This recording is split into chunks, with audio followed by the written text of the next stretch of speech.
Test number 2, final call on the stage. മാനസാസിന് നമസ്കാരം.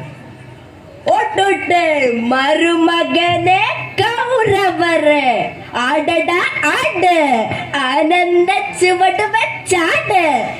ഈ മാമൻ ശകുനി വാക്കൊന്നു ചെന്നാൽ ഫലം പുറകെ പുറകെ പാഞ്ഞു പാഞ്ഞു വരും. പഞ്ചപാണ്ഡവന്മാർ അടുക്കളയിൽ, അരമനയിൽ, ശൗചാലയങ്ങളിൽ പോലും അടിമപ്പണി ചെയ്യുന്നതു കാണാം. അതിലുമുപരി ദുര്യോധന, ആ വൃക്ഷക്ക് പാഞ്ചാലി, മാതുല നായാടി പിടിച്ച മാനും ചൂതാടി പിടിച്ച പെണ്ണും ക്ഷത്രിയന് പണ്ടേ പത്യം. ദുശാസന കാണട്ടെ നാം അവളെ, കാന്തക്കല്ലുകൊണ്ട് തീർത്ത കാമശില്പത്തെ. 5 പേർക്ക് പൂമെത്ത വിരിച്ചവളെ, ഇടമില്ലേ നിന്റെ കിടക്കയിൽ കുറച്ചു പേർക്ക് കൂടി ഓടി സഭാമധ്യത്തിലേക്ക്. ദുശാസന, ഞാനും ഒരു പെണ്ണല്ലേ? ധർമ്മങ്ങളുടെ വേരും പരമ്പും അറിയാവുന്ന സഭാനാഥന്മാരെ, ഇതെവിടുത്തെ നീതി? ഇതെന്ത് പുരുഷാർത്ഥം?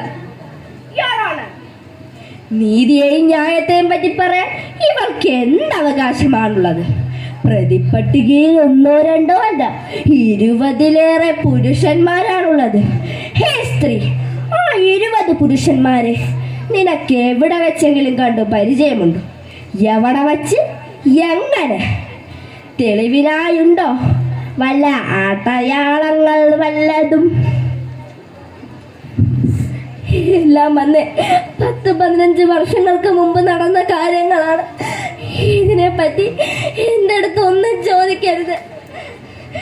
ദൈവത്തെ ഓർത്ത് ഈ കൂട്ടിൽ നിന്ന്, ഈ ജനക്കൂട്ടത്തിൽ നിന്ന് എന്നെ പോകാൻ അനുവദിക്കണം.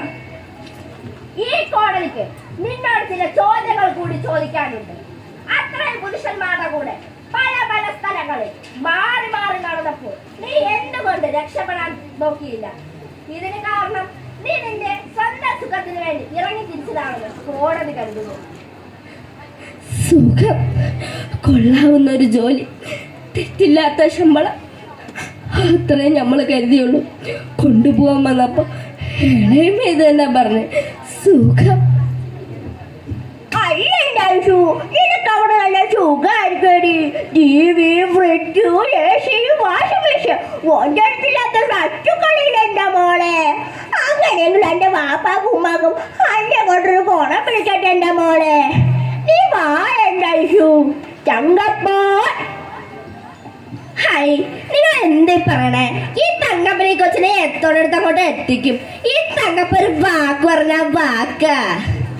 അതിലുപരി മാസം എന്ന് വെച്ചാൽ കൊല്ലം മാസല്ലേ. ഇവിടെ കണ്ടുകൊണ്ട് പെറ്റ് ഉമ്മ ഒരു തിരിച്ചറിയില്ല. അങ്ങനെ അങ്ങോട്ട് തിളങ്ങി കേറല്ലേ കൊച്ചു കള്ളി. മിനുക്കി കെട്ടിയവർ പൊടിയതോ മുറുക്കി ഉടുത്ത പൂച്ചയിലേതോ നമ്മുടെ കൈകൾ കിഴിഞ്ഞു കിഴിഞ്ഞു കാണട്ടെ പുരുഷാരം. പാഞ്ചാലിയുടെ പടം പൊഴിച്ച സർപ്പ സൗന്ദര്യം.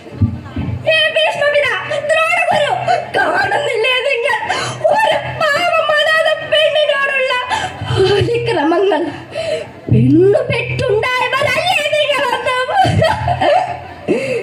ഇതെവിടുത്തെ ന്യായം? ഇതെന്ത് പുരുഷാർത്ഥം? നിങ്ങൾക്കത് കണ്ണില്ലേ? അധ്യക്ഷനാണ് ഇവൾ. കോടതിയാണ് ചോദ്യം ചെയ്യുന്നത്. ഈ പറഞ്ഞതിന് വല്ല തെളിവുമുണ്ടോ കയ്യിൽ? മാറി മാറി വരുന്ന ആൾക്കാർ, ഇരുട്ടുള്ള മുറി, ഞാൻ എന്ത് തെളിവ് എടുത്ത് വെക്കേണ്ട എൻ്റെ സാറേ? പിന്നുള്ളൊരു തെളിവ് എന്താന്ന് ചോദിച്ച അതെന്റെ ഈ ഉടല. മാറി മാറി വരുന്ന ആൾക്കാർ കുത്തിപ്പൊള്ളിക്കുന്ന, മാറ്റിപ്പറിക്കുന്ന ഈ ഉടൽ അതിവിടെ കാണിച്ചു. ശകുനി, വംശരയ്ക്ക് പുണ്യരകമെന്നല്ലേ അന്ധവൃദ്ധനായ ഞാൻ പഠിച്ച പാഠം. അതിനാൽ ഈ കേസ് അടുത്ത മാസം 16-ാം തീയതിയിലേക്ക് മാറ്റി വെച്ചിരിക്കുന്നു. വേണ്ട, എനിക്ക് മാറ്റി വെക്കണ്ട, എനിക്കൊരു പരാതിയില്ല. തുപ്പുന്ന ചോദ്യങ്ങൾക്ക് മുമ്പിൽ ഉത്തരം പറയാൻ എനിക്ക് വയ്യ. നിങ്ങൾക്കൊക്കെ എന്താ വേണ്ടേ? എന്താ ജയിലിൽ അടക്കണം? അടച്ചു, ഞാൻ സമ്മതിച്ചോ. ഞാൻ പേച്ചോളല്ലേ. അടിഞ്ഞ തന്റെ കാർമുടി സാക്ഷിയാക്കി ശപിക്കാനോ ശപഥം ചെയ്യാനോ ഇവൾ ഇതിഹാസ നായികയല്ല. 10-15 വർഷം കോടതി വാദിക്കാൻ കിടന്ന് കരഞ്ഞു യാചിച്ച ഇവളെ നോക്കി ഞാൻ ഏത് അഭയമന്ത്രമാണ് ചൊല്ലേണ്ടത്? തിരിഞ്ഞു നോക്കുവാൻ പാടില്ലോടിപ്പോവുക. ഇവൾ പെണ്ണല്ലയോ, പെണ്ണിനുടയോൻ ദുഃഖമല്ലയോ? അതെ, അതിഭീകരമായ പീഡനങ്ങൾ ഏറ്റുവാങ്ങിയ, അതിലും ഭീകരമായ വിചാരണകളും ഏറ്റുവാങ്ങിയ ഈ വിധുരയിലെ പെൺകുട്ടിയോട് കവി സുഗതകുമാരി ടീച്ചർക്ക് ഇത്ര മാത്രമേ ചോദിക്കാനുള്ളൂ. നന്ദി, നമസ്കാരം.